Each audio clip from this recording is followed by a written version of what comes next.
This episode is sponsored by Google. It's Safer Internet Day. We sign into dozens of online accounts each day, and using strong, unique passwords is critical to keeping them safe. Luckily, Google Password Manager makes this easy by helping you create and securely save strong passwords for the sites and apps you use. So try Google Password Manager and make today safer listening, shopping, streaming day. You get the idea. Get started at passwords.google.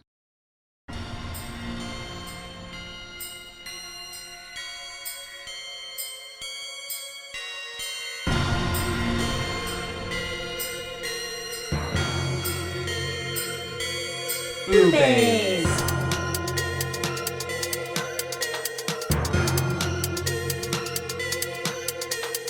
BooBaes.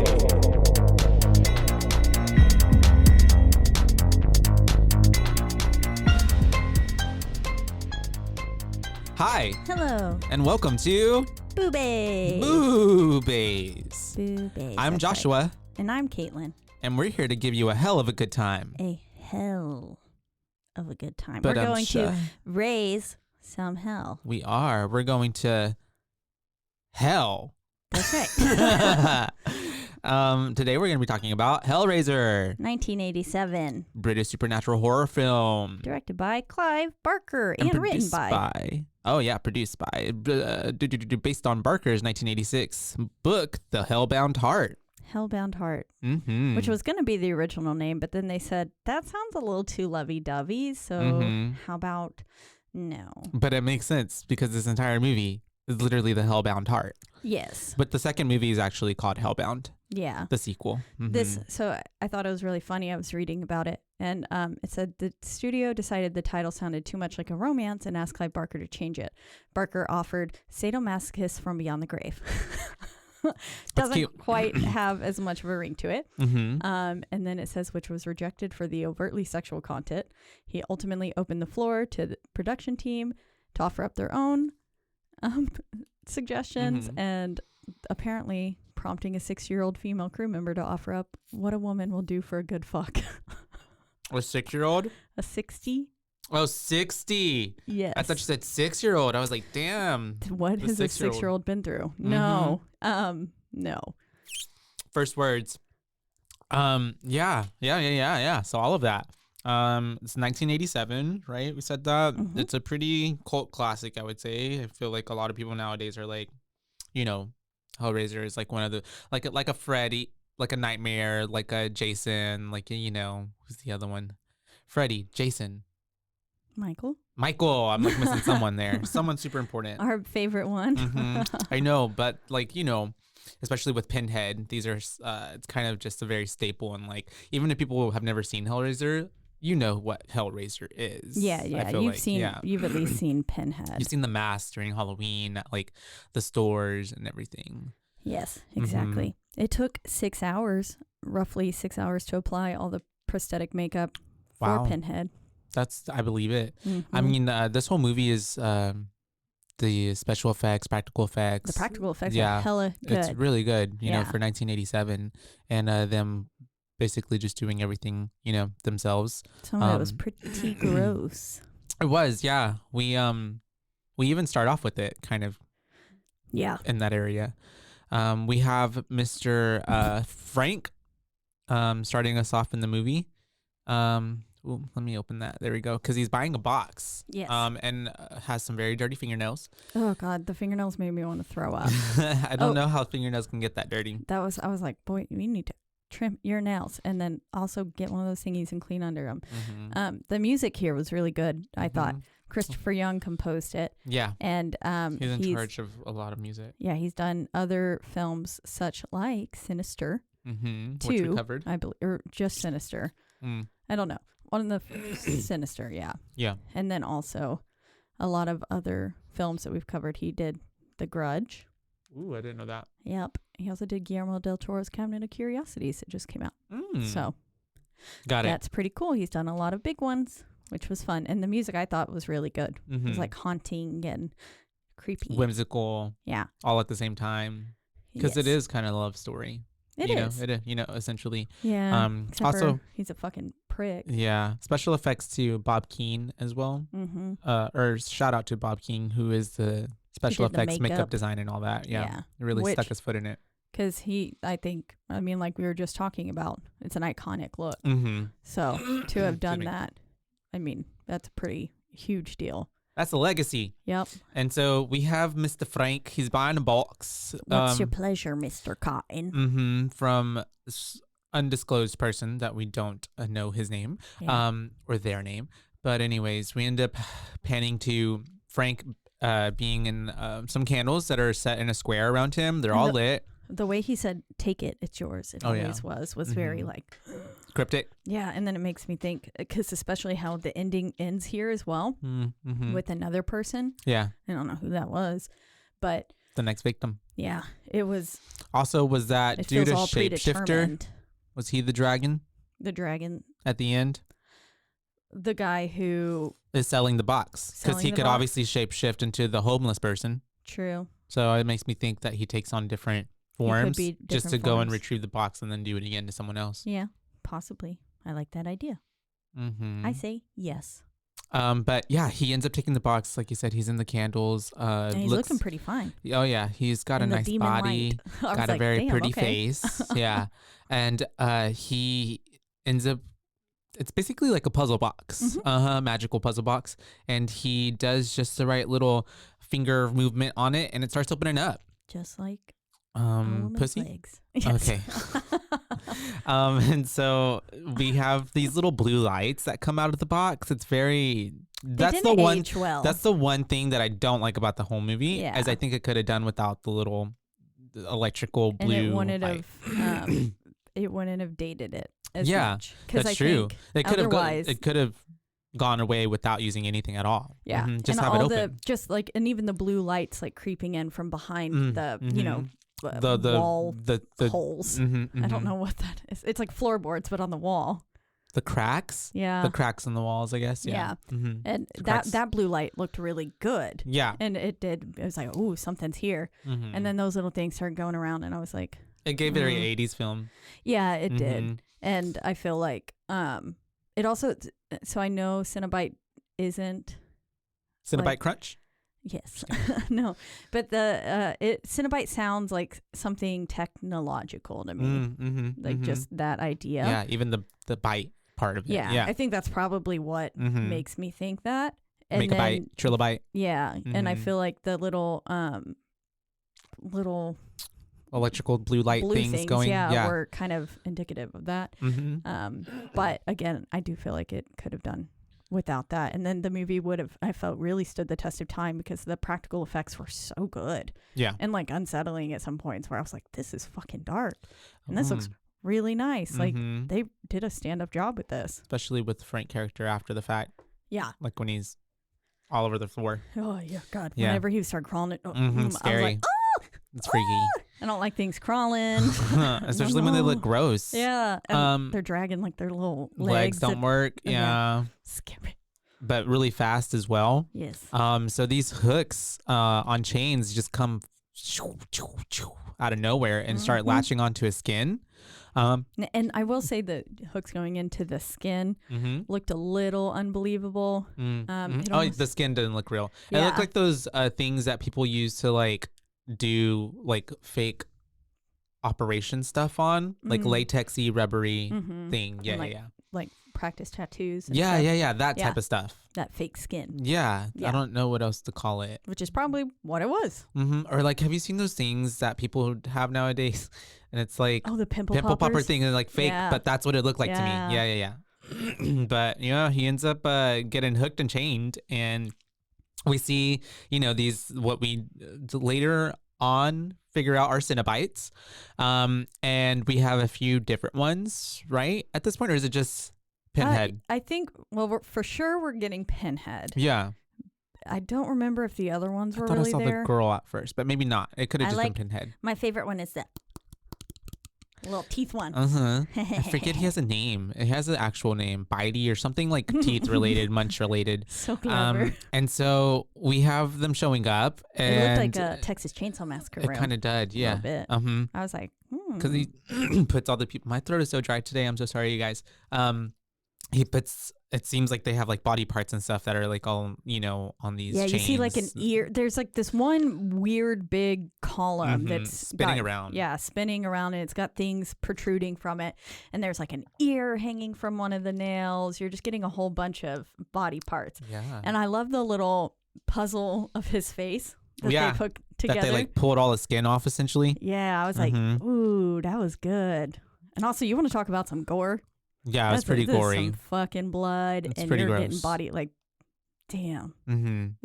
This man has been absolutely destroyed, like into pieces.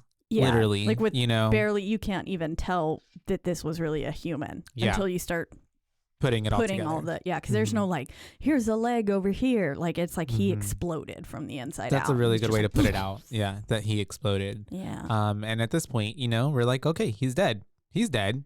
Like that's dead. But it doesn't really give like any explanation. It's just kind of feel like it's a very shocking way to like get the audience in on like, okay, what the fuck is going on? What the fuck is happening? Because then we turn totally like 180 to like a couple coming into a house, and they're obviously scoping it, trying to like they're moving in. Yeah. Essentially, we have Larry trying to convince Julia that like we should move here. Like this was my childhood home. Yeah. And why did they have to come back? I forget. I don't even think we get an explanation. He got a job. Okay. That I think was better for him. And then, he's basically trying to convince her. She's like, the moment she walked in, she was like, smells damp. And I was like, well, yeah, there's mold in the corner behind you, and then water damage. The whole house is dilapidated. Everywhere else. Yeah. They didn't even really try to fix anything. I was like, y'all need They were just living there. These walls are like half done. Holes. Yeah. I'm surprised y'all were able to walk through the house and not fall. And we have him just kind of talking about his brother, who he mentions, Frank. Emotionally unattached. Oh, yeah. Because he's kind of just basically ragging on his brother, shit talking him. And saying that he wanted to sell this place after the old lady died, as in their mom. Yeah. And then Frank was like, no, we can't. Yeah. And then now that Frank's been missing for 10 years, I think is what something it is. Like that. It's supposed to have been a long time.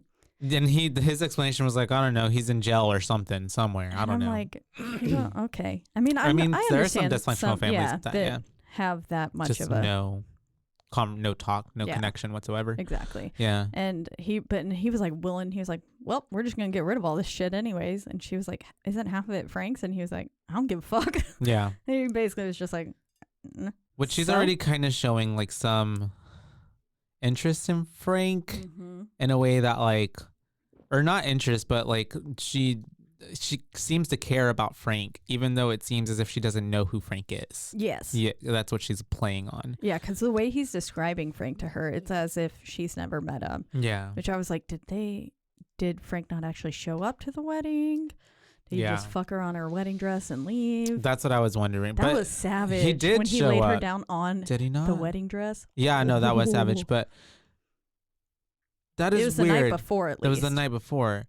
I don't know. That's weird because remember, Frank, when he introduced himself later on, when he first sees her, he's like, aren't you going to let me in? Yeah. I'm Brother Frank. I came to your wedding. Yeah. I think he was saying, I'm like came here for your wedding. Oh. I think the wedding was about to happen. I don't think they were technically married yet. Okay, and gotcha. That's why I think, because whenever they started that fucking, makes sense. the wedding dress was there. And I think she had it laid out to get in the next day, essentially.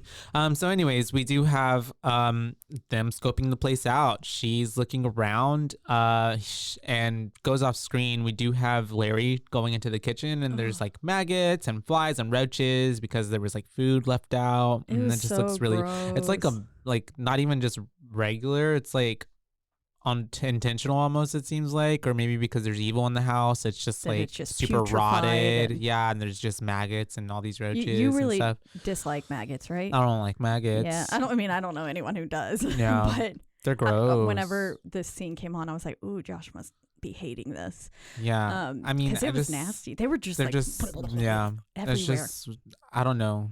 I guess because I know it, like they're little fly babies, right? It just seems really gross. I just couldn't imagine them being like all over me, like people do for Fear Factor and all that. Oh yeah, hard pass. No. It's like they're like little mealworms. Yeah, kind of, but slimy. Those little worms that like when you're a kid and like digging in the ground, and those like that's mealworms, the puffy white ones. You know what I'm talking about? Oh. They're like huge. Grubs. They're so disgusting. I never found a grub. That's like some Lion King shit. So disgusting. Well, I mean, eat them. Yeah. I know what you're talking about. But like the baby white grubs, I don't know. Baby white grub. Ugh. Well, all the while, as you're finding a picture of the grub, they look like this. Oh. Disgusting. Oh. Yes. Do you know what that is? Okay. Yeah. Oh, they're one of two species of scarab beetle known as the June beetle. Yeah. They turn into June bugs? That's what turns into June bugs, I guess. Yep. What? June bugs are pretty scary. I hate finding those because I would dig in the dirt a lot, and yeah, this is what they would look like. They would like okay, yeah, I've seen those, and they're squishy, and they would freak me out. Squish, squish, squish. I would find earthworms. Oh yeah, you cut them in half. How to eat fried worms? Nuh-uh. Oh, I've never heard of that. Weird book I had to read. People would really fry them. I mean, people do that in some other cultures. It was just like a children's book. Don't feed someone green eggs or something like that.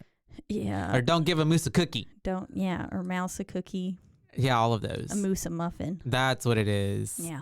Why did muffin and moose but not mouse and cookie? Yeah, you know what I mean? Like why couldn't it have been mouse and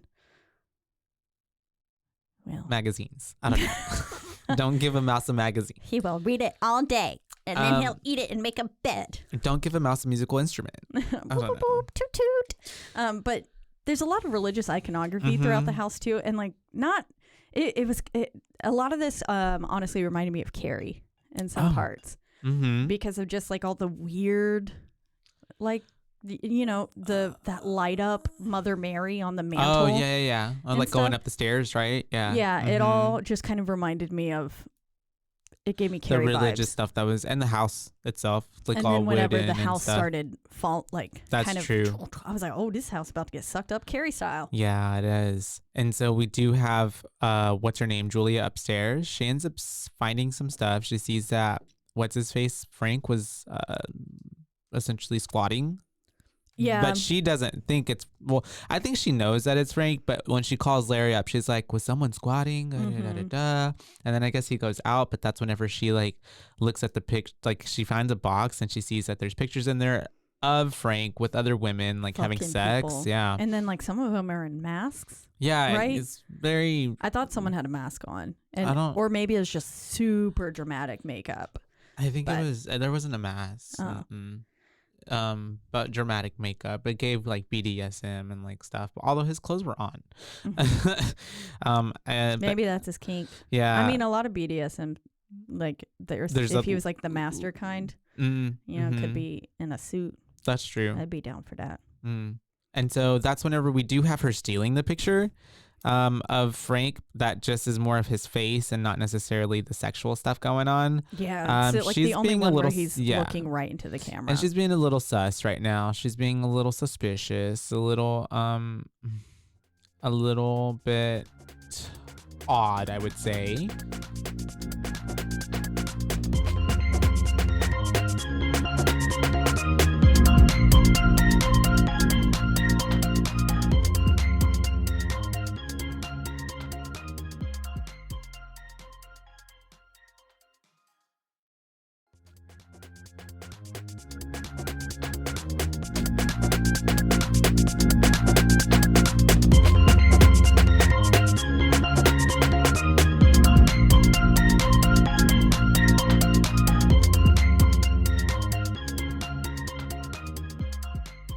She was acting odd. She's acting weird. Okay, and so I was like, your mom? No, Miss Julia. Julia. And so we do have. It is hella creepy, like how she was keeping his picture. It's like, ooh. Yeah, it is. I mean, I was it's like, weird. he does look pretty Well, damn because attractive. he does, but I mean, But also, that's like, it's just weird. That's your husband's brother, okay? Especially whenever you see her rip the photo in half. But later. obviously, it's already giving like something's them. weird. Yeah. Something's off. She knows him somehow. Yeah. And so I didn't get like though where it went. I thought like maybe she met him before. Yeah, and then that's what like I he thought, too. disappeared, and then she just ended up. Well, if I can't have Frank, I'll take the brother. Exactly. Yeah, but I don't know. Yeah. And so Kirsty ends up showing up. Yeah, she calls. She calls and basically says like, "I got a room. I'm not going to be That's right, staying with yeah. y'all. I don't want to stay with you." And essentially before that, I guess we did see there were weird looks between the movers and like the mom and Miss Julia, and it feels like she kind of is just yeah, slutty. we're at that part. Yeah. Like just kind of sends vibes to everybody. Yeah. And Larry's not aware. Well, and then also, I mean, I don't know. I think also those men were just gross. They're perps, yeah. Because they also hit on the daughter. Yeah. Which was like, she's clearly very young. And But she gave to me like she's in her 20s, no? Yeah, she gave but me like college age. Early 20. Yeah, like very, like maybe 19 or 20. Mm-hmm. She gave very young to me. It's true. And I don't know. And then also just the way that they were like, "You got any beer?" And she was like, "Yeah, it's in the fridge." And then he was like, "Well, I guess I can get it." And I was like, "Yeah, she's not your fucking servant." Yeah. But it was also the 80s. Yeah, it's This true. is a little but different. I don't give a fuck. Well, yeah. Good for her for not doing it. But it was, yeah, but like the time period, I feel like that was usually like, wife gets a beer for the men kind of thing, But you're right. Kudos I mean, to her yeah. for leading. I'm glad that we've evolved pack. as a society a bit. But it's also clear that she just didn't really give two shits. Oh yeah, about him. she doesn't care. Especially now that Frank is back on her mind. She's not disassociated, but like has really like just does not have the love for Larry, and it shows like in every interaction that they basically have. Yeah, it seems like they're just really like kind of putting up. Well, in a she's stale putting marriage. up with him. Yeah. Yes. And she's not really happy. No. And so Kirsty's here. She's like trying to talk to Dad. She is gonna make herself some coffee. And ends up like getting wet because she doesn't know how to work, or the faucet's not working. I like how whenever she goes past, and then the dad, they're like, "Oh, she gets her looks from her mom," and he was just like, "Her mom's dead." Yeah. I was like, "Oh, damn." Awkward. And so it's like walking up to someone being like, "Congratulations on your pregnancy," and they're not pregnant. Yeah. And or saying like, "How are you and your partner?" And they're no longer broken together. up. Yeah. Oh, I did that the other day. I told a dude who came into my job, I was like, "Oh, hey, say," because I hadn't seen him since last year. I was like, "Say hi to your wife for me." And he's like, "Oh, we're divorced now." And I'm like, Oh, "Oh, my God. bad. Okay, well, Awkward. could have worn a label on that said divorced, so I didn't say that." So I don't ask you. Gosh, be more considerate. Right? And so she ends up trying to make that coffee. She gets wet. At the same time, simultaneously, we're getting Julia looking at the picture of Frank and getting a flashback. I said, "What in the porno is this?" It was, I felt like a good classic porno. Yeah. She opens the door. He's standing there, arms like Hot on and either bothered. side, and he's just dripping wet. Yeah. And I didn't like how he said, "I'm Brother Frank." I was like, That was "What are weird. you, a fucking Like it sounds preacher?" church related. Yeah. Which was maybe intentional. But I mean, he was the brother. Yeah. And then he was like, "Aren't you gonna let me in?" And she was like, already from the get-go was in a trance. Yeah, that's true. He had her captivated from the moment she opened that door. Well, I mean, he's hot. Yeah. Yeah. He's clearly the hotter brother. Yes. And more exciting because the other one felt true. so like A cookie cutter. tight-laced. Yeah. He was like Very- the bad boy, Yeah. I mean, Which is what everyone goes for. Yeah. And so that's also why at this point she does end up going upstairs because Kirsty came to like get a towel, and she ends up just basically trying to avoid Kirsty because Kirsty does see her, but for some reason Julie ends up going up and acting like she's not there. Yeah. Which I thought was really weird. It was. And even Kirsty's like, "I know you're fucking right there." Yeah, because she hears the floorboards Creaking, crack. yeah. And I don't know if she's like actually straight up looking at her. I think she's standing beneath her looking. They're both looking out that way. But she clearly knows that she's up there. It's a big ass house And too. just, yeah, it really is. I would live in this house. I was like, how many fucking rooms does this place have? I mean, 3 in the attic. It gave like Hey Arnold. Oh. I think I've mentioned that before, but like what are those type of housings called? Like not like an apartment building, but like a Communal. I don't know. Yeah, something. because they all share the same space, but yet they all, Oh, like with a shared living space. Yeah, exactly. Because that's how they did it in Hey Arnold, too. Yeah. Kind of like a little, well, I was thinking like the brownstone that we stayed in New York, in Brooklyn. Each little room had like its own kitchen, tiny kitchen, and like a shower and a closet and like enough space for the bed. But then there was a downstairs area that was like more shared stuff. Like dining, like communal living room-ish type of stuff. Yes. Like a rec room. Yeah, kind of. And so it could have definitely, because this one went up, I think 4 floors. And then there were 3 rooms off of every floor. Yeah. It was so cool. That we could see. Yeah. 3 rooms. There could have been more. That's true. And so we do have her, Miss Julia goes up to the attic. And she goes up there, and that's when we have even more of the flashback with Mr. Frank and how she does let him in, and she ends up there like in the bedroom, and he like cuts her clothes off. He cuts her clothes off. That was really fucking hot. He ends whenever like he flipped out the knife, I was like, oh fuck, like what the hell? Because she said, what about Larry? And he was just like, I was like, damn, he gonna kill his brother for this bitch he just met? He was like, I'm willing to do whatever it takes, or something like that. Yeah. And but then when he cut it off, I was like, oh yeah. I was like, okay, damn. That's badass. Damn, that's really good. And so, okay, Andrew, if you're listening, get a knife and cut off Caitlin's clothes. Okay.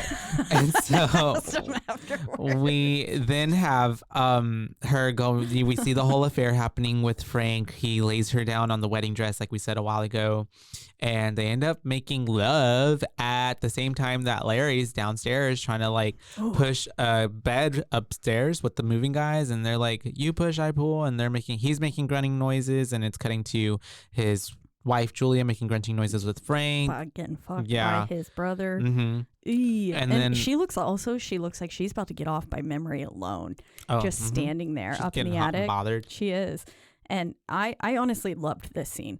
I thought it was so good, the transition between the knife or the bed and everything, and then them doing it.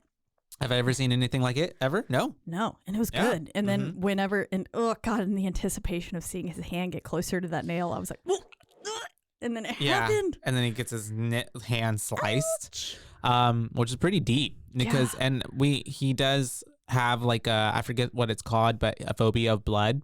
And so as he's trying to make his way upstairs, you can already tell he's trying not to look at his hand. He's like already kind of like, he's definitely woozy. Yeah, he's about woozy. To pass out. And he's telling Julia, like, look at it. You know how I am with blood. And as he walks into the room, we do see that his blood is falling onto the floor and it's hitting the floorboards. And it's like very dramatic because we hear like the splashes as it's hitting. She gets a fucking, I don't know where the fuck she got this little tissue from, like nowhere. She just like goes to the side and just like, oh, there's bandage, there's tissue. I wonder if it was the same towel that what's-her-face was. I don't know. But she would have had that. Right? Kirsty would have had that. Yeah, but I don't know. Did they make it down the stairs at that point? I don't remember. Maybe not. Kirsty or Julia? No, Julia and Larry. No, they're in the attic. Okay, they're still in the attic. They're still in the attic room, and because more of his blood is falling, and that's whenever we do see that the floor drinks it up. Very like and smart it seems house. to go kind of it centers around the nails as well. There's a lot of nail imagery in this movie, which I also could lead back to the cross. It's true. And then also he was Pinhead. Nailed. Boom. Yeah. And so we do have this like heart underneath the floor. Yeah. That's really cool. Coming to life. And it gets awoken by the blood, and you just hear like the heartbeat, and then it fades to, or it doesn't fade, but then it goes to, them coming downstairs, and that's whenever Kirsty, I keep wanting to call her Christy, but her name's Kirsty. Kirsty is like checking it out, and they're like, they need to go to the hospital, go get it bandaged up. And I just want to say the practical effects on his hand were really good. The way that whenever she like holds it out and she goes, I think this is gonna need stitches. And I was like, oh fuck, that's gonna need stitches. But the way that his hand was just sliced right there, and then it was like, and that's a part it was like, pulsing, and you have to move your hand in that direction. That must hurt. Oh yeah, no, you get it cut right there. That's some pretty serious damage. Yeah, it looked like nerve damage could have happened. Oh yeah, but the way the blood was coming out was just really good. That was the first time that I was like, damn, these practical effects are good. And then I just continued to say it throughout the movie. Every Every time I was time. like, They get "Damn, better that's and good. better and better. That's good. Yeah. And we do have them after this leaving to go to the hospital, get bandaged up. The floorboards start squeaking. We do see these blue lights start coming through the floorboards as well. Ooze is seeping up through it. Mm-hmm. It's like corn syrup. Yeah, it did. Yeah, it's very sticky looking. Yeah. And so that's whenever I'm like, what the fuck? Because this whole like skeleton, starting with like the legs, right? Or I think it was the arms. It is the arms. You're right. They come out and then they end up like pulling the rest of it out. But whenever it first came out, it did look like a little leg. Yeah. Because it was just like a straight femur. Mm-hmm. and then a little like nub or something. On it. And then it went.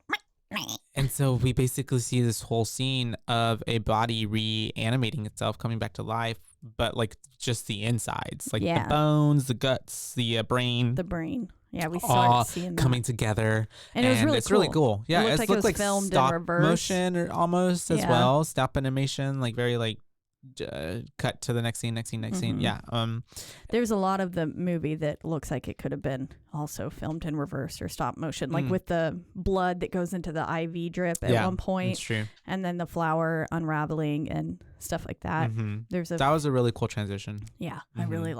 I liked a lot of those scenes. There's a lot of like stylistic choices in this movie. Yeah, very artistic. Mm-hmm. Yeah, very much I felt like definitely for a horror movie. What was being done at that time. This was like this was elevated horror whenever, and that to an extent. And Clive Barker like talked about that a lot because they wanted this came out. One of the facts I read about it was cool. It says, according to Clive Barker, as the writing of Hellraiser script took place during the height of A Nightmare on Elm Street, Friday the 13th, and Halloween film series, his intended portrayal of Pinhead as an articulate and intelligent character was initially not well received by the producers. Some suggested that Pinhead should act more like Freddy Krueger and crack jokes, which that would have been awful. Have been great. And then while others suggested that he be a silent character like Jason Voorhees and Michael Myers. And not speak at all. Yeah. Mm-hmm. But Barker insisted that Pinhead's personality be more evocative of Christopher Lee's portrayal of Count Dracula. Part of the chill of Dracula's surely lies in the fact that he is very clearly and articulately aware of what he is doing to you. And that's like, I mean, that is kind of terrifying. And he says it's one of the reasons like why Hannibal Lecter is scary, isn't it? It's because you always feel that he's going to be 3 jumps ahead of you. Yeah. Which I was like, that's really good. And yeah, it does make him that much more terrifying. Because it's also, like you said, he is aware of what he's doing. So like, it's just he wants to do this. Yeah. It's dark. It kind of takes the like the fantasy. Well, it is super fantasy. My bad. It takes the Michael, Freddy. The jokes, especially with Freddy, like it can take you out of the element of like, well, this is a really freaky, scary, horrifying thing. Like there's no levity, there's no comedy to like really, make it lighthearted at any way. No, it's just like this movie's just dark. Yeah, it's just dark. And it's like, but like also in a way that's like really beautiful. That makes sense. Definitely. Yeah, beautifully dark. Like the dream sequence with the girl with Kirsty and the feathers and stuff. Yeah. Also Texas Chainsaw Massacre. Oh, yeah. I feel that. That scene was fucked up and beautiful. I loved it.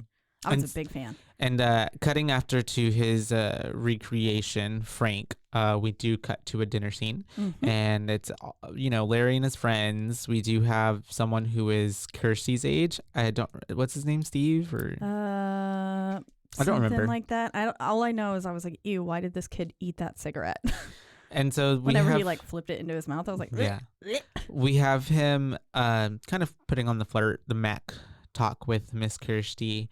Somehow he poured a drink in her cup, but he's like, and it seems like when it's shot that he's right in front of her, but he's literally like catty cornered to her. Yeah. Did you ever notice that? I think it was the dad. I think it was his dad pouring that drink into her cup. But they were putting the camera on the boyfriend? Okay, got it. Yeah. Okay. Because I think you see him like kind of offer it, and then they like flash back to everything that's happening between her and the boyfriend, because then she's like, I won't be able to stand up. And then he was like, well, lay down. Which is really weird to say in front of someone's father. Parents. And then all the men started laughing, and I was like, oh my God. But Butterball Cinnabite. Oh, the Butterball. There's one. Sorry, I'm trying to look for his name. Oh, it's okay. It's not like that detrimental to the story. Yeah. And so she, I think it is Steve.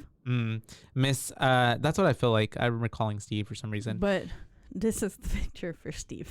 That is definitely not Steve. Not Steve. And so we do have Miss Julia excusing herself Chatterer. from Chatterer. Chatterer. Yeah, that's what it is. We do have Miss Julia going up to the attic once again after she's like excused herself, and like she ends up like saying goodnight to everybody super sweetly, but just like looks at Larry like, hate you. Good night. Not good night to you. Yeah. Good night, but also fuck you. And so as she goes up to the attic, she hears this heartbeat in the room. It's surrounding her. And something kind of gives me that she was supernaturally like drawn up there at that moment as well. Yeah, I think consistently she's drawn up there supernaturally because she feels Frank's presence. Yeah.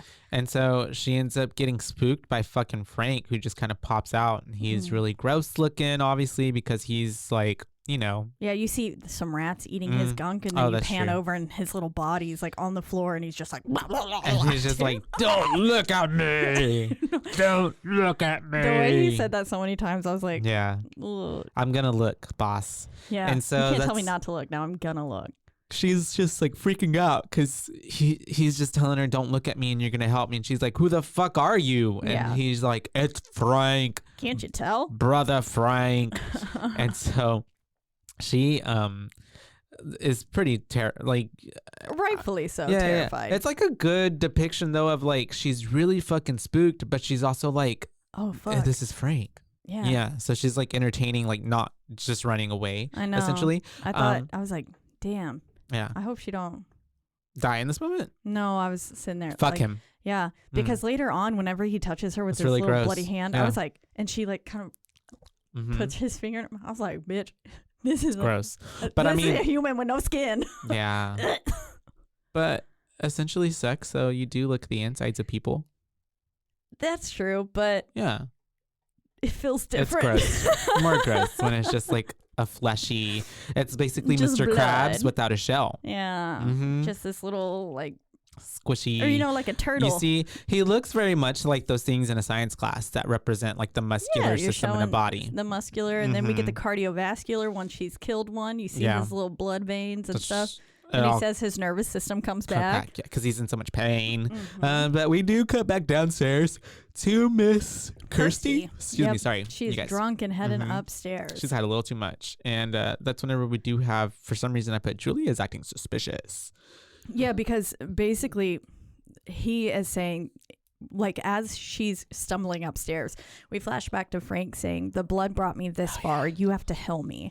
And then as, like, you see her kind of being like, okay, so like we're going to have to give you more blood. And then we see, you know, Kirsty getting closer up the stairs, further up the stairs. And at this point I was like, damn, is she going to kill her own stepdaughter? That's what it gave. Like it really did. And then she kind of like blocks her from going up any further too. And that's why she was being like acting hella suspicious. She's acting really, really like on edge. And so that's whenever we do cut to Kirsty with Mr. Steven. I guess they went out or something after the fact because they're hanging out and they're kind of talking. And going back to her place because she doesn't live there. That's true. And this is where we get our first encounter with the person, the creepy the hobo man guy watching. Sorry, he might not be homeless. I'm sorry. Now, you know, he is credited as the derelict. Oh. What does that word mean? I don't know, but I feel like it's probably not a good word. Derelict. Like a in poor condition as a result of disuse and neglect. Okay, yeah. Like a vagrant type of situation. Is that what they're trying to like give the derelict? Okay, yes. A person without a home job or property. Gotcha. So the derelict. A homeless man. Yeah. Which I don't know in what is the correct term to refer to someone who doesn't have a home. Yes. So we're going to say creepy man. Creepy man. He was creepy. Because regardless of home or not, he's creepy. That's true. If he had a house, still would have been creepy with the without a house, got a house, does. no house, creepy, creepy, creepy. Anyone was looking at me that way and then came in and ate a handful of bugs. Oh yeah, that's true. Fucking creepy. So he ends up. They walk past him. She like kind of really gives a a glance to this dude, and they like lock eyes, and he does have pretty eyes though. And so we do have her and Mr. He had a very punchable face, though, right? I don't know. I didn't recall His it being face punchable. just was like, I could punch anybody though. bah! I feel like everybody deserves a punch for something. Good little punch. Everyone should be punched A in little the face nudge. once. Yeah. Humble yourself. Everybody needs to be humble. That's what I was just thinking. And so we have a pretty cool, cute shot of Mr. Steve, that's going to be known as, and Kirsty walking in front of like these subway tile things, and they're have this little lovey-dovey flirtation thing going on, and they start kissing. Making out. And then I love how the camera panned from out of that into the next scene. And homegirl is thinking about fucking Frank yet again. Yeah, she's thirsty. And she basically goes back up to Frank and tells him once again, I'll do anything, whatever it takes. Like, to save you. Yeah. And because whenever he tried to leave her the first time, he said, what did he say? It's not enough. It's never enough. Whenever he was trying to leave her after they actually had sex the first time. Yeah. And she was like, I'll do anything. And then now she is still just, even though he's a weird little. Dickmatized. Yeah. I mean, honestly, the name What a Woman Would Do for a Good Fuck is very fitting for this film.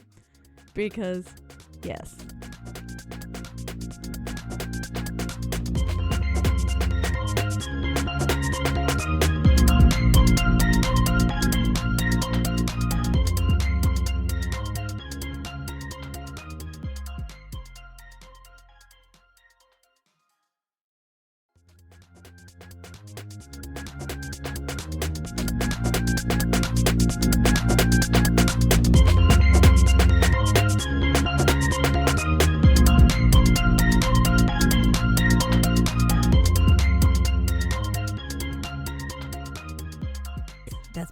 This is my favorite part. So after all of that shenanigans with Miss Julia talking to good old Gooey Frank, we have Gooey Frank. Kirsty having this nightmare. Yeah. And this was such an awesome scene. She walks in and there's like feathers everywhere. At first I was like, what the fuck is happening? And then I was like, oh, it's a dream sequence.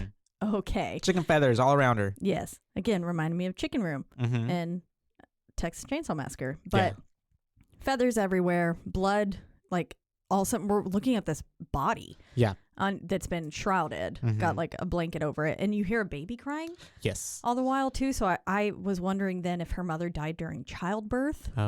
Possibly could be, and that was why there was the repetitive baby crying sound around Kirsty. But I don't actually know if that's true. I don't know. I couldn't tell you. But she basically, as we're watching this thing, and I love the way that at first you see a little bit of blood seeping through, but then the camera pans behind her head and you can't really see how saturated the bed's becoming until the thing is covered in blood. All of it. And it was like, oh, fuck. It was good. I liked it. And then the body pops up, and who was it? Boy, or was it her dad? I thought it was her dad.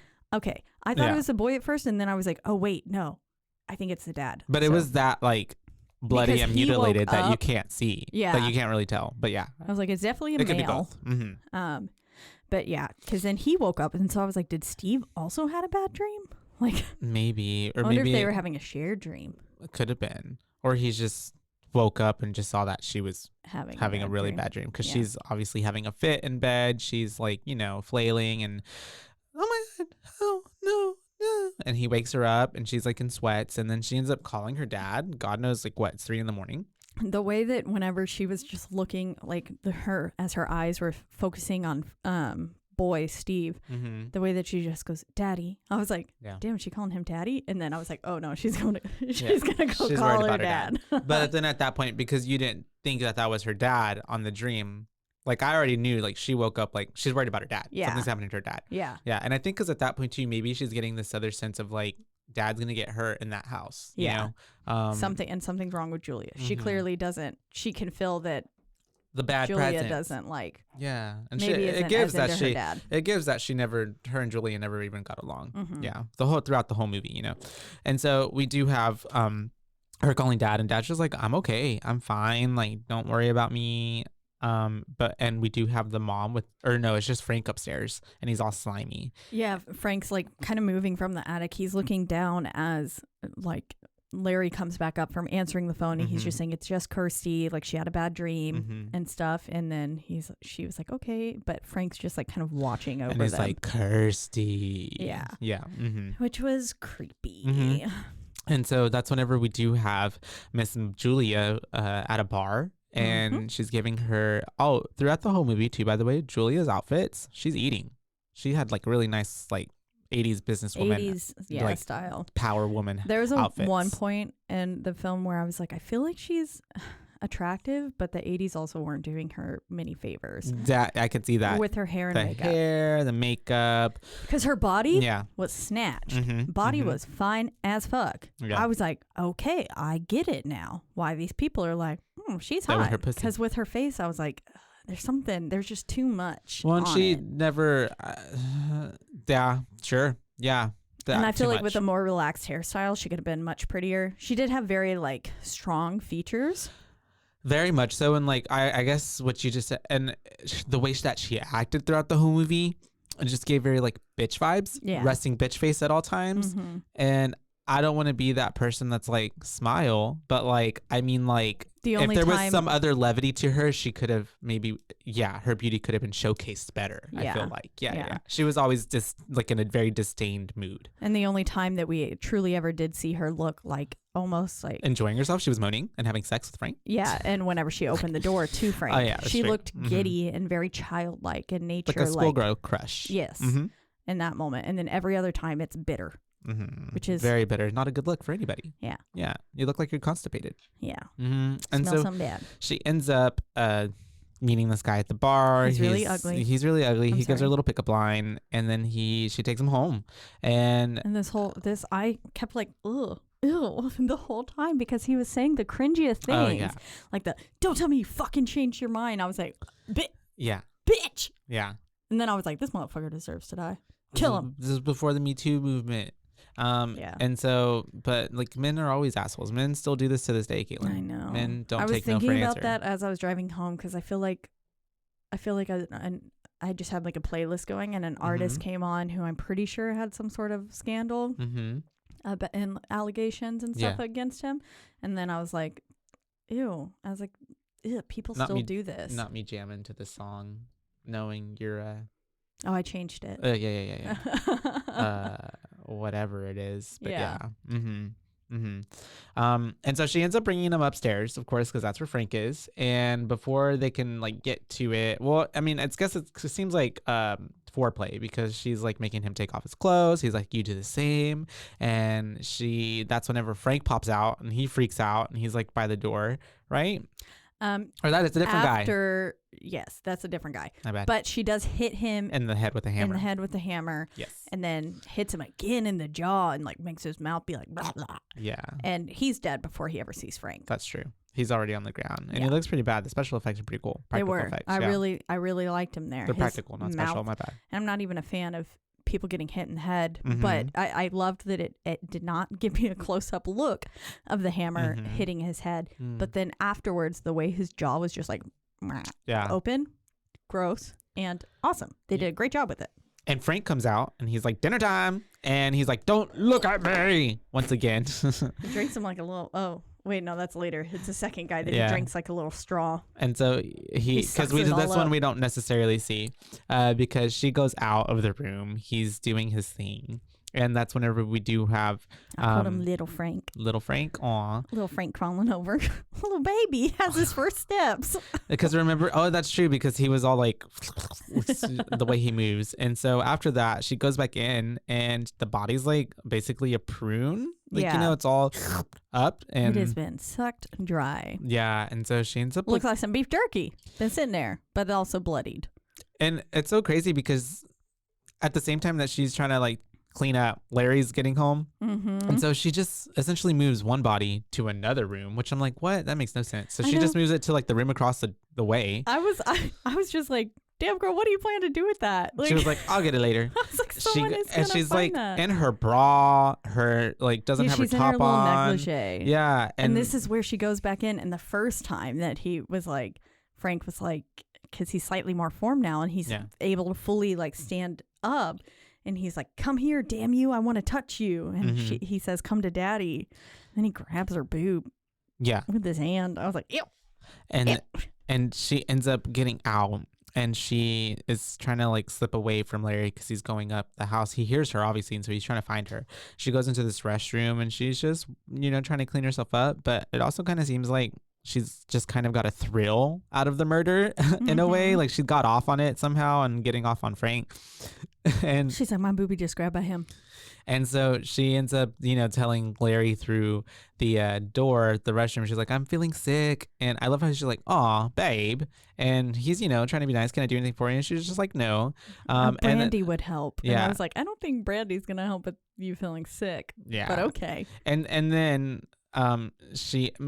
Maybe it's like a hot toddy. I don't know. But she ends up going back up there. He's talking to her and he's like, I need more bodies. I need more blood. He says one more, maybe two. Because I think this is when he said he's hurting. Yes. Yeah. And his nerves are like coming back together. And he says the Cenobites. This is where we get, I think, the first word and mention of the Cenobites and their name. And he says that he needs to get away because they're going to come back for him. The moment they realize that he is gone, they're going to be back. And... then Larry's like coming up and he's saying like, Julia, where are you? And then Frank says, poor Larry, obedient as ever. Mm-hmm. And then the way that I think he grabbed her again and he says, it'll be like love, only real. And I was like, gross. What? Yeah. Like love, wouldn't it just be love then? No, just like he can't ever feel real love. Yeah, no, he can't. There's at one point in the movie where I was like, girl, he is using you. Mm-hmm. And then whenever she gets dead, I was like, yep. Could have told you that. This guy's toxic. He is bad news, sweetie. Mm-hmm. He's a cowboy Casanova. That's right. Pinhead's really Carrie just Underwood. And that's true. There's another artist I like that has a song called Casanova. Oh, yeah? It says Cowboy Casanova in it as well. Really? Yeah. Mm-hmm. Anyways, not as well known as Carrie Underwood. I mean, she is America's Idol. It's true. Number 7 or something like that. Yeah. I don't even know. I was like, which one did she? I remember voting for her. Yeah? Yeah, I would call in. Yeah, I never voted for anybody, but I remember people voting. Yeah. I would like religiously call in. I mean, the only idol that matters is Kelly, though. That's true. To BH. That's true. But okay. Never mind. Okay, so we're at the animal store and we're with Kirsty now. She's at work. Obviously, there's like some bitch who's like trying to speak with the manager, and she's like, well, he's not here right now. Something was happening with her bird or whatever. I don't even know. It was a lizard. I wasn't paying attention to her because at the same time we have the dude who she saw earlier come in, creepy man, and she ends up like trying to like she dismisses that lady who was talking to her, and even the lady's like, well, what the fuck? And so that's whenever she goes to the dude and she's like, what are you doing in here? And he just like starts to like grab all those crickets from the enclosure that they're in and just starts eating them. And I love how she's like, stop that. Don't do that. Oh my God, get out of here. Yeah. And she's just like, ugh. Yeah, And so she does get him to leave. Which was surprising. With just her words. Considering that. But yeah. He like walks away so creepily and slowly, like, yeah. And she's just like following behind him, looking very like grumpy. Yeah. She definitely was a little put off by the way he was eating those crickets. Yeah, I would be too. Anybody eating crickets? No. And then we cut to Miss Julia getting another dude back into the house. And she kills. This one happens much quicker. Yeah, very fast. We don't get no foreplay. We see him come upstairs. And then wham, bam, thank you, ma'am. And then that's whenever even he's like yelling at her, begging for her, like, don't let him kill me or something like that. And then this is the guy who gets sucked away like a straw. Yep. And Frank is getting like more and more put together. And I was so confused because then afterwards you see Frank wearing clothes and I was like, bro, why are you wearing clothes when you're still slimy? Yeah. Like, because nobody wants to see that. You just see it like seeping through the shirt. Yeah. And I was like, you also chose like an ivory colored shirt out of all the shirts. Yeah. You at least get something red. Something that would like not look like black. You're getting through it. Yeah. And so we do have Miss Julia being at this point, like you said that you would give me an explanation. You owe me an explanation, like why, what happened. And he starts to explain about the puzzle box and how the Cenobites made him experience, pain and pleasure and the most like whatever. Yeah, he says pain and pleasure indivisible. Like the most that he could ever experience. Yeah, all at once, which is what the Cenobites are kind of basically all about, is just experiencing pain and pleasure. Yeah. Yeah, And he yeah. says it opens the doors to the pleasures of heaven or hell, Mhm. which they come back later, and whenever Pinhead's like, or one of them is saying, you know, some think of us as demons, Yeah, others or angels. mhm. Yeah. And so we do have I was her like, damn, that's basically a fucked up person thinking just- they're angels. Yeah. Well, I mean, angels in the Bible are essentially evil, Terrifying. like terrifying monsters. Yeah, they're not pretty glowing. The demons are pretty. The like devil himself, Lucifer, like Mhm. he's beautiful. Yeah, yeah. I don't know, but anyways, and we that's do. why we love it. We do. We love Satan, and so he ends up watching the boxing. Oh yeah, because at this point we cut to Miss Julia and what's his name, Larry, and there's like having downtime, and he's watching a boxing match. And he's like super into it, but he's like, if you don't want to watch this, we can watch something I else. thought you didn't like this. Obviously, you're watching it, bro. And if you thought that she didn't like it, then why are you watching Don't it? put it on to begin with. There you go. Watch it on your own time. There we go. And so we do have he hears something upstairs, and so that's whenever he wants to go up, and she's like really doing everything to like not get him up there, and we do Even have sleeping with him. yeah, because she comes we on know to she him. don't do a lot. Yeah, she's gonna use a pussy, and so she ends up getting him into the bedroom, and that's whenever we do have she's essentially trying to get him to not go to the attic, so she thinks she's in the clear. But once they do get in the restroom, we do see that the whatchamacallit, Frank is in there, right? Because he passes by. Whenever they get into the room. Mhm. Oh man, and those poor little rats that got like there's some stabbed rats nailed to the wall. And they were still alive. They were like meep, meep, meep, and I was like, yeah, poor things. But yes, Frank is in their room Mhm. because they're like making out, and I don't know how neither one of them didn't at least out of the peripheral see that, someone walking hear past him. These floors are obviously very squeaky. Yeah. And he ends up in the closet, or like the boudoir, what's it called? Lion, the Witch, and the wardrobe thing. I think it was a closet. Was it a closet? Yeah. Okay.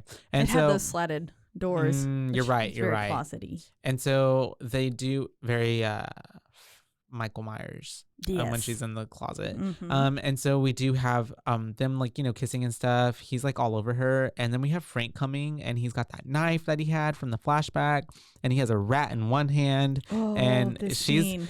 just like, no, don't do it, no, oh my god, no. And I mean, I didn't understand why Larry wasn't stopping. Yeah, I was like, sir, how do you He not? was still just going on, and she's just like, no, please don't do it. It's I guess he never 'cause she's gets like, it, and he just like went feral, red. and Yeah, just went. She's even like, she says something. It's something to me like repulsing, or like something like not repulsing, but I Yeah. can't stand it. Something like that. Yeah, because I absolutely can't like handle that. Frank is basically seemingly about to kill Larry, Mhm. but he ends up just slicing a rat instead, like over the bed. And the way that you see the knife like moving through that rat's body before it like finally breaks the flesh and that flap and it so was so gross. It was very gross. And just twisted. Yeah. That's I mean, because there was no reason to kill the rat like that. Yeah, poor little baby. And so we do have Larry's like, 1 minute you are all over me, and the next minute like you don't want anything to do with me. I don't understand you. And he goes out the room, and that's whenever Miss Julia and Frank start talking again. And she's just like, I guess what's he saying? He says, I need more, right? Yeah, yeah. And then I think this is where he says, but like you don't even love him. Yeah. And she was like, I don't, but I can't let you do that. Yeah. Not him, essentially. Yeah, so I'll get anyone someone else. And so we do cut to Larry talking to Kirsty at some restaurant, and he's basically saying like, there's something off with Julia. Like can you please come over and just like try to be her friend? And yeah, maybe she just needs someone to talk to because she's not leaving the house. And he says it's like she's waiting for something, and like because of that doesn't want to leave the house. Yeah. And so he was like, yeah, go stop by. Maybe she just needs some girl talk, basically. And so we do have we cut to then Julia Kirsty is going to go speak to Julia, and she gets to the house and she's by a tree, but she does see that Julia brings in a man into the house. And so already from the go, she's like, well, that's weird. Mm-hmm. And then we have... Because you can tell it's also not just any other interaction. The way she puts her hand on his shoulder and stuff, it's obviously if she wasn't murdering with sexual. him, she's fucking him. Yeah. And so either way, both are bad. Yeah. And so we do have Miss Kirsty getting closer to the house, and I'm pretty sure she hears the screams, I right? think she does, because what's his name? Frank ends up attacking the man and killing him, obviously. And then that's whenever we do have Kirsty walking in to the house. Oh, this is the one he drinks like a straw. He puts his little fingers in. You're right. And then that's whenever Julia's like hiding. Kirsty goes in there and sees the dead man that's on the floor, and she's freaking out. Well, he comes out the door. Oh, yeah. Frank, like, she gets up to the attic door, and then the door opens, and his the body's dude's like asking for help. Yeah. And so first she sees that dude, and then she sees Frank. Yep. And then obviously she gets trapped into the room, and then Frank's like, it's your uncle Frank, and he's being so creepy. Yeah, like a creepy creeper. He's saying like, pedo you've uncle. grown, you're beautiful, and I was like, ew, she is your niece. Yeah. Definitely the uncle that needs to be talked to. It's such a sad reality. But it doesn't. Yeah. And he obviously gives, like, he doesn't care. Like, he's been removed from their life as well. So he's just like, here's some flesh. Yeah. Some nice it's a younger Julia, essentially. And so they end up getting into like an altercation for the most part. Yeah, because she's locked in there. She stabs him with her hand, like, in his stomach. Yeah, because he's not all the way put together. She like goes into his insides. Doesn't have that epidermis to protect him. And she ends up grabbing the box. And that's when he's like, no, please put that down. And she's like, you want it? Go and get it. And she ends up throwing it out the window. Yeah. And then she jumps out the window. No, just kidding. She runs out the house, and then she grabs the box and she's gone. So she stole the box, and we, what's his name? Frank is like, no. And we get her just walking in this blood-covered daze, and she passes these nuns, and I was like, shouldn't those nuns try to have helped her? Both of them were like, they're just judging her because she looks like she's been through it. It was the Sister Act nuns. Whoopi was there. Yep. And she said, we ain't got no time for it. I see that in Vegas all the time. Literally. She's like, we're going to end up like her if we don't, get into hiding. Yeah. And so that's whenever she ends up waking up, and she's in what I'm assuming is an asylum or like a mental institution. Yes, it didn't give normal doctor's office. No, it didn't. This gave some sort of institution. Yeah. Because she ends up there in the bed after like they're talking to her, like, can you please like recall what happened? She's like, I don't know. And this was where we got that first image of the flower opening. Oh yeah, because it was like really transitions panned into that. in on this, just the image of this red flower opening, which also it kind of gave very creepy like uncle vibe, like with that and everything, like she was the flower that had developed in Frank's mind. Anyways, that's what I got. And then it flashed to the TV screen, and that's where you see the nurse watching that video of just the flower unfolding, and I was like, what? Why am I watching that? And because Clive Barker. And so that's whenever we do have her talking to them, and they give her the box, as he's like, maybe this will jog your memory. And so she ends up trying to open the box, essentially figure out the puzzle of it all, because they've locked her in as well. They basically were like, no, you can't leave this room, like sit down. You can't, because she wanted to talk to her dad, but she's like, they're like, no. And she was like, it's important. They were like, well, we'll decide that after we talk to you. The police are going to want to talk to you too, so just sit here and stare at this box. But of course she starts touching it, and it opens. She does like whatever to it, and it ends up opening up like a puzzle box does. And that's whenever you do see that like the floor and the walls, they start lighting up, and some Harry Potter shit. Yeah, because the opens this tunnel. Door essentially opens up. You're right, it is a tunnel. And what does she do? She walks through it, and there's like a baby crying from within. And I was like, why would you go towards creepy tunnel that just magically opened in the wall? I mean, I probably would too. Honestly, I'd be like, oh, what the fuck is this? It looks scary. I'm gonna go in. And so she does go in, and that's whenever she gets just not even that far into it. Well, it seems like it is a really far way because of how long she has to run back. That's true. So I think maybe it either the tunnel like as she's running back. Yeah. Or it just didn't show us her first, like all the way walking and then we just cut to her running into a Cenobite. Yeah, a monster, weird bug creature. Yeah, it's like a scorpion mixed with a something with what was that thing you just showed the me? grub. Grub. Yeah, it does look like that. Scorpion grub. Almost like the thing from All Monsters with the dude that carries his own eyes. Do you know what I'm talking about? Oh. Real Monsters. It was a cartoon, and he was No. like pink and fleshy looking, and he held his 2 eyeballs. Oh, yes, I know what you're talking And about. then there was a skinny worm looking girl, and she had a big mouth. Yeah. Okay, I didn't know that was the name of it. I've never watched it, I guess. I've seen that. It was called Real Monsters. Real Monsters. Clever. Like and so we do have her running for her life. This is the only part of the movie where you do see like you can see the wheels and like the cart pushing the monster. That is you can I think also I don't think there was enough fog. You can also see the crew doing it. That was a little mess up there that you can essentially if they just had a little bit more fog underneath, you wouldn't have been able to see it. When the engineer chases Kirsty, the trolley and crew pushing it are visible. At around an hour and 4 minutes. So that's then. And I'm sure they couldn't edit that out anyway at that point. They're just like, well, and they're like, we already shot it. We can't shoot it again. We're above budget. So that's it. Yeah. I honestly didn't notice it because I was more like freaked out. I was like, girl, get away from that thing. It is gross looking. And it was getting close to her. Yeah, it was. But I'm sure if I went back and watched it again, I would be able to see it. But it was really creepy. She just barely escapes. Yeah, and then the wall closes in on it, and she hears it on the other side. And that's whenever she's like back in the whatchamacallit, back in her room. And this is where we get those super artistic shots that we were talking about earlier. We're getting like shots of the wall and like the tile on it seems like glowing, turn sideways and then glow. And then there's that IV drip that's now filling with blood, which I feel like was filmed in reverse and stuff there. And then the TV with the flower going and stuff and then flipping between channels. All of it was really cool. And we have the Cenobites appearing. We have like Chatterer. The Chatterer.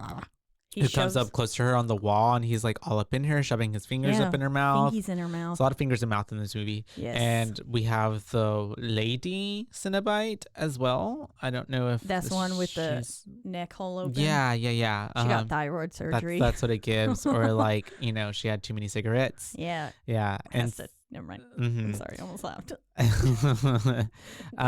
And so that's whenever what's his name, Pinhead, comes up. Yes. And he starts explaining to her who they are. We are the Cenobites. You use the Mox as a means to summon us. We are demons to some, angels to others.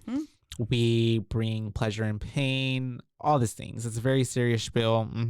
And this is when I want to input my personal interaction with Hellraiser, with Pinhead. Oh, yeah.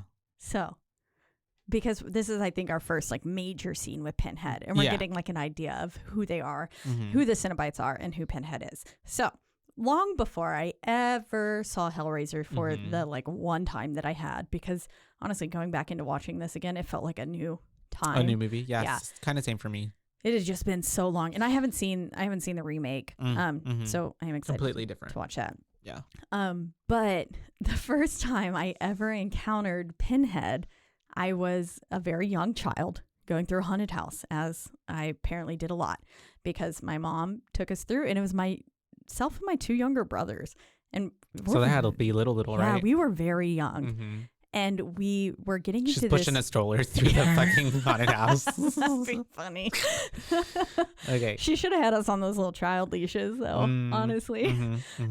But we were like going through, and we get to this one part where Pinhead's at the end, and it's like he's in like that elevator kind of thing. Yeah. And but the actor sees that there's children with my mom and stepdad. Yeah. And so he just goes, hey, watch your step. It's about to get real tight around there. Because the next corner that you went through, the wall, like the ceiling started getting... Does little. Yeah, and so you had to like basically crawl, hands and knees, if you're an adult. Yeah. I think we were able to kind of just like hunch through because we were children. But so to me, I thought Pinhead was a really nice man. I thought he was really good. Aww. And then he was very respectful to you. Yeah. I was like, wow, Pinhead's so kind. Pinhead, essentially, too, in the movie. I mean, he's not like honestly, a bad guy. Yeah, he's just kind of Frank, doing his job. Who is a bad guy? He's just kind of doing his job. Yeah, essentially. That's just what they're meant to do. And so she ends up explaining to him like, yeah, know Frank? Y'all did this to him? And they're like, yeah, we know Frank. And she's just like, well, he escaped from y'all. And they're like, nobody ever escapes us. And she's like, well, I can prove it. Yeah. And so if y'all want to take me, I got a better deal. How about I give y'all Frank instead? And then that's when Thyroid says, maybe we prefer you. And I was like, oh, oh. And then she has to like really be like, no, I know where he's at and I can get him to you and I can trade you. And that's whenever even Mr. Pinhead is like, you can do that. Yes, you can try. But if you fail, we'll tell tear your soul apart. We will tear your soul apart. And so she sold Uncle Larry or Uncle Frank out so fast. I mean, I would too. I would. Yeah. But I was like, and then we flash back to Julia and Larry or Frank talking and saying, he was like, she's going to tell him everything. And she was like, I don't think she would. And he was like, no, she's going to tell him. And so that's whenever they do come up with the plan to kill Larry. And not really a plan, but it's just kind of like silently spoken, like, okay, we got to kill Larry now. Yep. And so we got to get out of here. I can't go walking around in this little the way I'm looking system. And we don't even get to see Larry's death, which I'm kind of like bummed out. Yeah. Because I'm like, oh, okay. Because then I'm like, oh, wait, it happened. Because I was also confused. And so, I mean, it kind of clearly, whenever we did see Larry later, I was like, clearly this is Frank's mannerisms. Yeah. And I assumed he's just like wearing him like a little skin suit. Yeah. But I don't know, like, because I was under the impression that Frank was snatching all these bodies and was gonna look like Frank again. Yeah, me too. Not look like Larry. And it just made no sense to me. Because also I feel like all of Frank's appeal was his body. Well, and that's what I meant. I was like, Julia must be pretty pissed off now that she gets has to Frank, look at Larry but forever. It's Larry. It's so weird, but yet she seemed happy about it. So I was just like, okay, this makes no sense. Well, she got the best of both worlds, I guess. I don't know, but I would have still I would have wanted Frank's appearance and Larry. No, I just would have wanted Frank. Yeah. So she ends up Miss fucking Kirsty shows up to the house because this is right after as well. Sorry, he does end up. We see that he is in now Larry's body and he's fucking Julia in Larry's body, which I thought was really weird too. I didn't realize at that point that it was not Larry. Yeah, I thought that they were gonna kill Larry that way. And so I thought that they were just fucking, and then all of a sudden whenever Julia goes downstairs because she hears Kirsty come in, I was like, oh shit, is she just gonna let him like go up there? Like, what are they gonna do? And then it wasn't until I saw how Larry was speaking to Kirsty that I was like, this ain't Larry. This ain't Larry. He talks just the way Frank does. And he was being like real creepy, cryptic. Also as well, because Kirsty's trying to talk to him, and then at that point I'm just like, how can she not tell that this is not her dad? But okay, because there was just a nice around the hairline was just blood. And so that's whenever it's like a little puzzle. She does end up catching on because Frank gives it away because he's like almost proud of the fact that he took over Larry's body. He's like, go look, go see, because he's telling her like, we've killed Frank, like it's over, it's done. That's right. And then she was like, I need to see. So she gets up, she goes to the attic, but they trap her in there and they lock her in there. And we see his body, and it looks very similar to even like how especially the first guy did afterwards. And so that's why I was confused too. I was like, what's going on? It looks very similar, and I thought maybe, I was like, did he just grow Larry's skin because it was the last one that he got? Or what? I didn't know if maybe the DNA from all these people was affecting him as he was growing. He just looked like everybody, maybe. But I don't know. No, that's her dad on the floor, and we do have the Cenobites coming, and they're like, we want the man who did this, essentially to her, because she's freaking out, because at this point I don't think she realized she didn't even catch on. No, because she's like, no, you can't, like, that's my dad. Like, you can't have him. And then that's whenever this is the part when we're like, oh shit, that's Frank, because it's all coming together, because then she's talking to Frank and he's like, come to daddy. And he says, stay with us, we can all be happy here, which is something that Larry had actually told Julia upon moving in. And then he says, come to daddy, and it was like, ugh. Oh, and then he ends up trying to rush towards her, and he ends up inadvertently stabbing Julia, which I think was his plan the whole time, because I think if he could have had Kirsty, he would have preferred it. But like, how, oh god, Kirsty must have had to go through some major therapy, traumatic after that. You haven't seen Hellbound 2 Oh, I or haven't. Hellraiser 2, I which is haven't. just a continuation of the first movie. Oh, is it good? It's a very like I don't remember enough to tell you.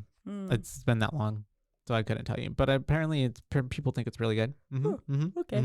I'll have to go watch it. And so we do have That one was on HBO Max. Like yeah. Other one Hellraiser except was the first one. on I HBO saw that. Max. I was like, God damn it! It's always that and way. even Hulu as well. Mhm. And so because Hulu is where the remake is. Yeah. And so we do have her running all the way upstairs. She hides in the room that we know that Miss fucking Julia was hiding all the bodies in. So as she's hiding, I'm like, essentially, I know these bodies are going to pop out at some point.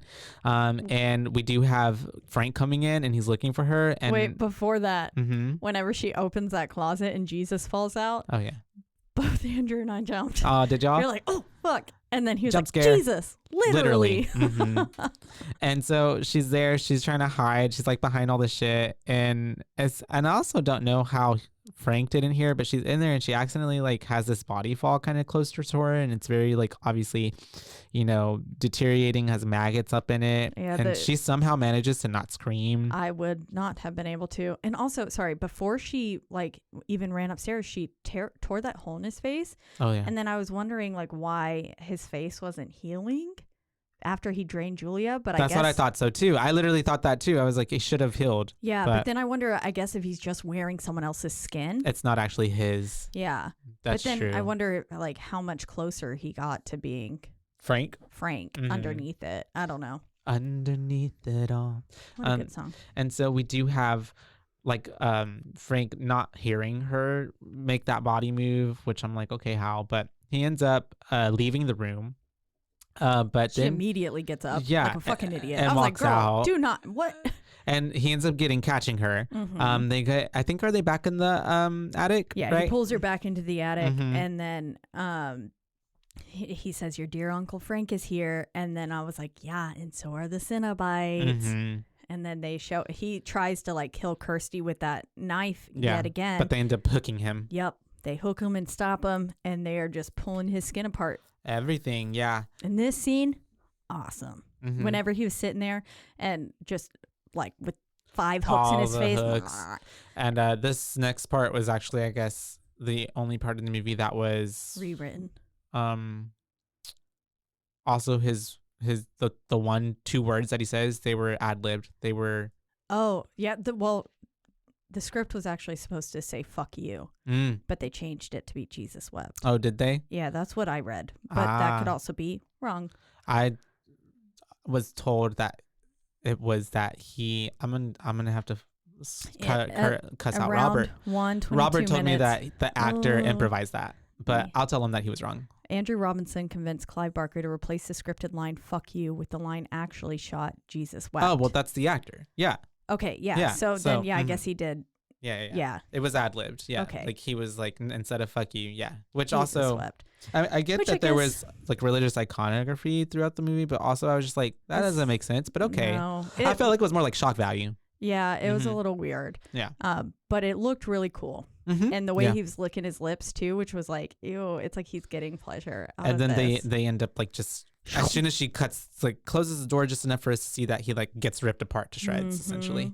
And we think she's safe. And she's trying to escape the house, but she can't. And Thyroid comes up. We do, yeah. And she's like, we're not finished with you yet, essentially. And so she ends up able to figure out a way to destroy the Cenobites, or not really, but like put them back in the box because she's like doing it in reverse or something. Yeah, and she finds Julia's body like also chained up in the bed holding the box. That's right. And that's where Pinhead pops up behind her and he says like, we have such high hopes for you or something like that. We have such sights to show you. Oh yeah. And then that's when she turns around and is like, go to hell. And he's like, no, don't do that. And she sends him back to the box. And then she does it for other 2 of them, like the girl one, and then the muncher. What's his name? Chatterer. Teeth chatter guy. And she ends up trying to get out of there. Steve comes up and he's like trying to help her. This was where the electricity got really bad too. Oh yeah. I was like, this electric when they're stuff zapping away hasn't aged well, as it like turned yellow and then yeah.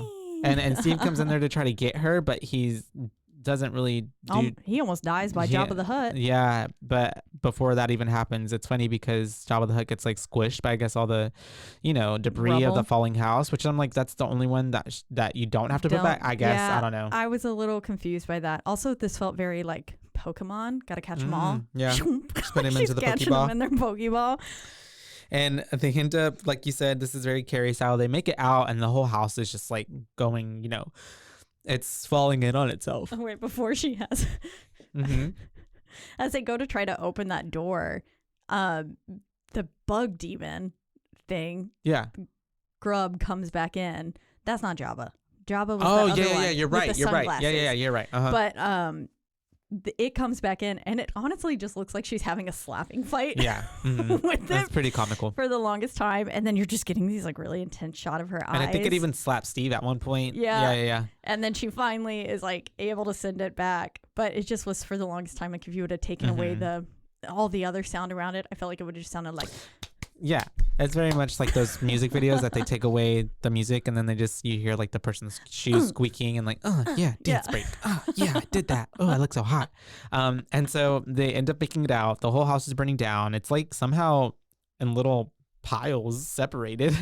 And I was so confused. Also, I wish they honestly would have ended it with the door slamming shut. That would have been a like perfect cliffhanger ending. You don't really know what happens. I thought that would have been really nice. But yes, it's burning and there's like this one chair that's like fully still formed and on fire. And I was like, you're telling me that the whole foundation of this house is destroyed, but this chair, it made it. This chair is still standing. It's destined. It was destined for her to then throw the little puzzle box on it and into the fire because I guess she's thinking it's gonna burn it away. And it doesn't because we have the creepy guy coming. And she's just staring at him, and Steve's just staring like what's about to happen, and it shapeshifts out from. Well, he ends up reaching into the fire, he catches on fire, and I guess the skin suit melts off because it turns into this dragon. The fucking dragon. Yeah. I was like, what the fuck? Yeah, it turns into a dragon, and it just takes the box and flies off with it. And we do see it's on the table again. We have the dude who was selling it earlier, and he's asking the dude again, right? What's your pleasure? Or something like that. Yeah, he says, "What's your pleasure?" Sure, sir. Not sure. And it was a nice little bookend, and the way that after we had the box the first time, it panned in through the circle on the box, and then this did the same thing that it panned out with that circle on the box. We see Kirsty and Steve still standing there until the box forms, and then we're on that table again with that man. And what's your pleasure, sir? And that's the end of the movie. Roll credits. Yeah. Yeah, it was a really good little ending. I do, again, think it would be fun. This does very much leave it open-ended for a second film. Yeah. But I think also slamming the door shut could have been just a cool way to end it as well. And still be I think it still leaves it perfectly open for a sequel. Yeah. But. Because there's no real ending, essentially. Yeah, exactly. Yeah, I don't know how she. I think Robert told me this part of this. The second one is that, someone brings back Julia, and Kirsty somehow is roped into it somehow, and she ends up like, it's this whole stuff. Yeah. Fun. I'd be interested in watching that. Pinhead originally had a bunch of different names. They didn't really know what to call him. It wasn't until the second one where they came up with like, okay, this is his name. Yeah, it was basically like just a nickname that stuck because they were originally calling him. Doug Bradley's character was named Priest in the earliest drafts of the script and ultimately became simply Lead Cenobite in the shooting script. Gotcha. Pinhead originated as a nickname for the character and it stuck and they began using it in the sequels. Makes sense. Clive Barker actually disliked the name, finding it undignified. And in his Hellraiser comic series produced for Boom in 2011, had characters refer to Pinhead as Priest. Oh, okay. So he tried to retcon that. Yeah, he was like, I can't let this. No. He hates it. Yeah. I think maybe because it wasn't his own name that he came up with. Maybe. Well, I guess maybe he could also like, I'm Pinhead Larry. No, I'm Dirty Dan. And nobody wants to be Pinhead. That's true. A Pinhead, I think, essentially had a really negative connotation from like the 30s, 40s. Yeah.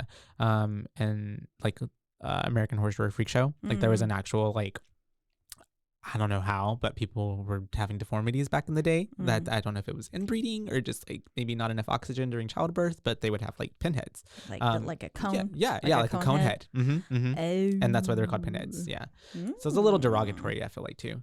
But yeah. But priests don't make a lot of sense either. It does not. I mean, unless you're saying that sex is your god. Could be.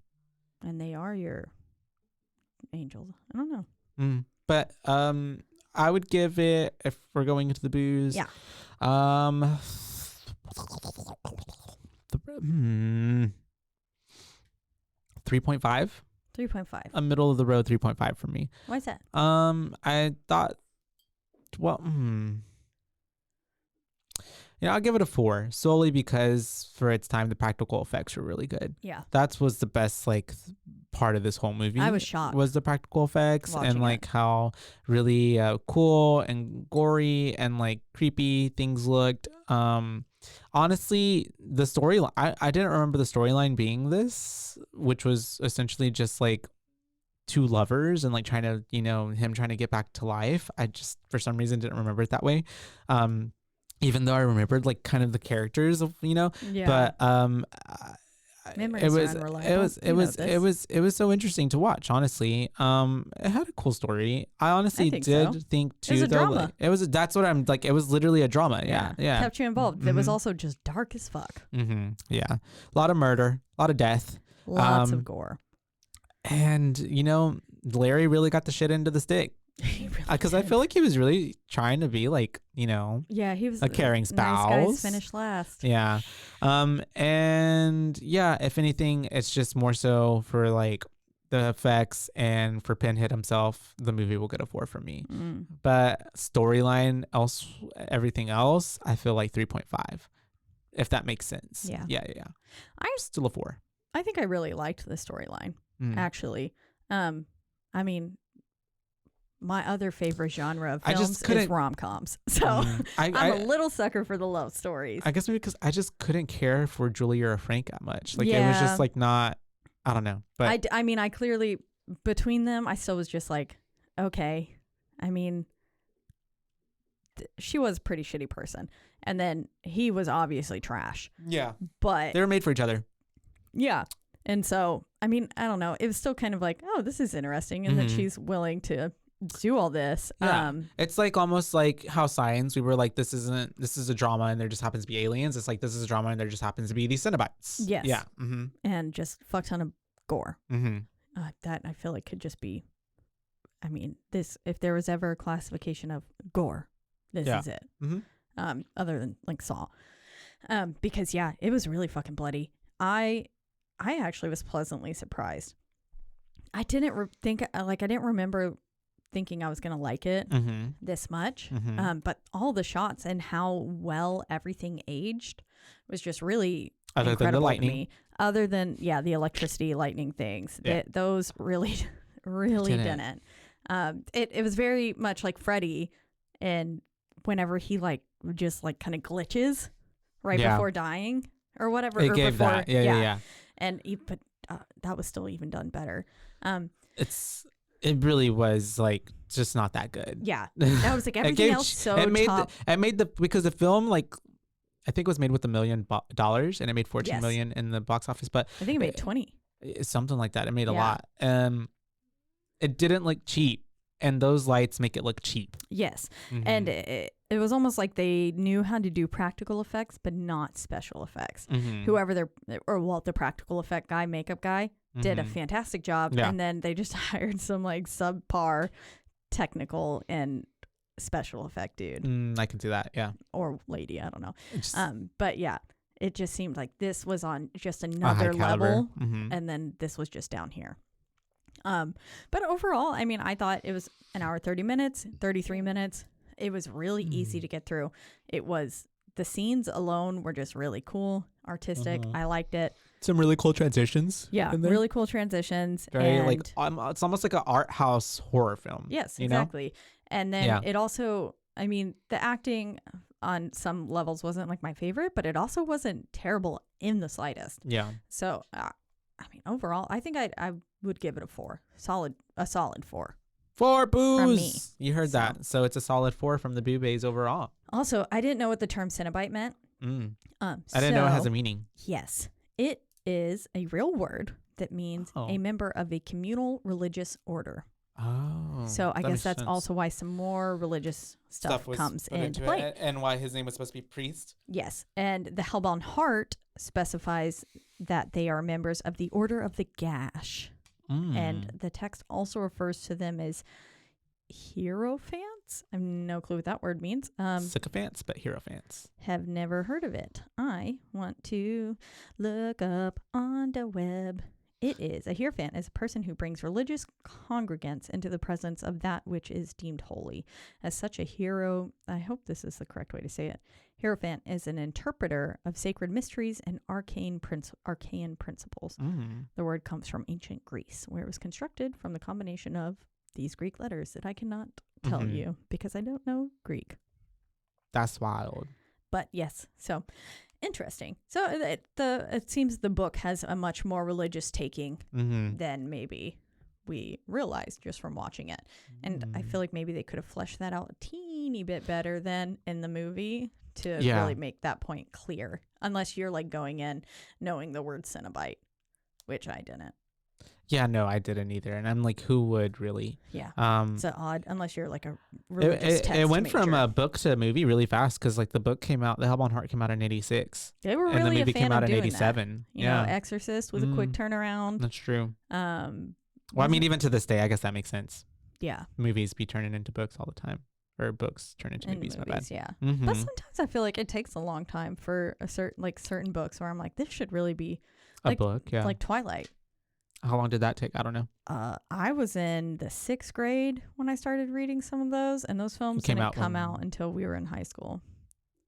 So like 4 years. That's still really fast, though. I wanted it to be sooner, and then I was let down. Well, but now that's what happens with books that turn into movies, right? Yeah. Yeah. Anyway, so interesting. There's so much. Solid 4 from us. Yeah, solid 4 from your BooBaes for 1987's Hellraiser. Hellraiser. And what will we be covering next, Josh? We'll be covering the remake for Hellraiser, which is Hellraiser. Also called Hellraiser. But I'm excited. It's on Hulu. So if you're listening to this and you want to watch it before you hear us talking about it next time, go do that. It's free. Yeah, it's free, assuming you have Hulu. That's true. Sorry. Oops. You have to be subscribed to Hulu. You need to start a free trial, but Lord knows we probably all have started a free trial with Hulu on 18 different addresses already. Yeah, for sure.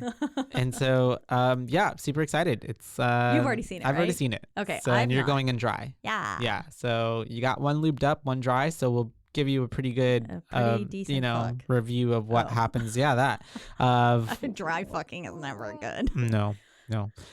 So yeah, that's what's happening. That's right. And so if you want to listen to that or any of the other, well, as always, we're in the lovely Rogue Media Network studios. They always take great care of us. And if you want to listen to our upcoming podcast or any of the other great podcasts on this network, you can do so at roguemedianetwork.com. That's right. And then you can also find us on a slew of podcasting platforms, biggest two being Spotify and Apple. But wherever you do listen, don't forget to rate, review, like, and subscribe. That's right, because that's the only way we can get ahead in this world.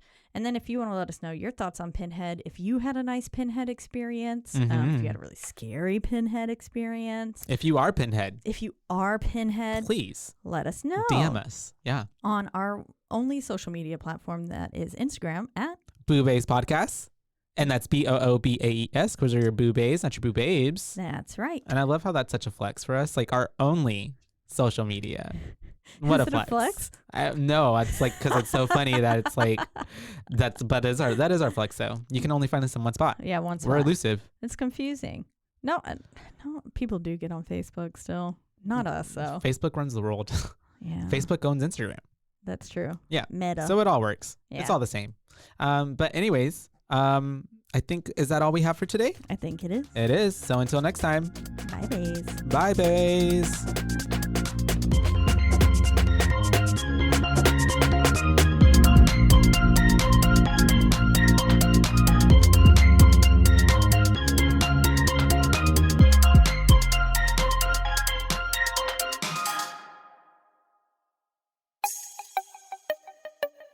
This has been a Rogue Media podcast.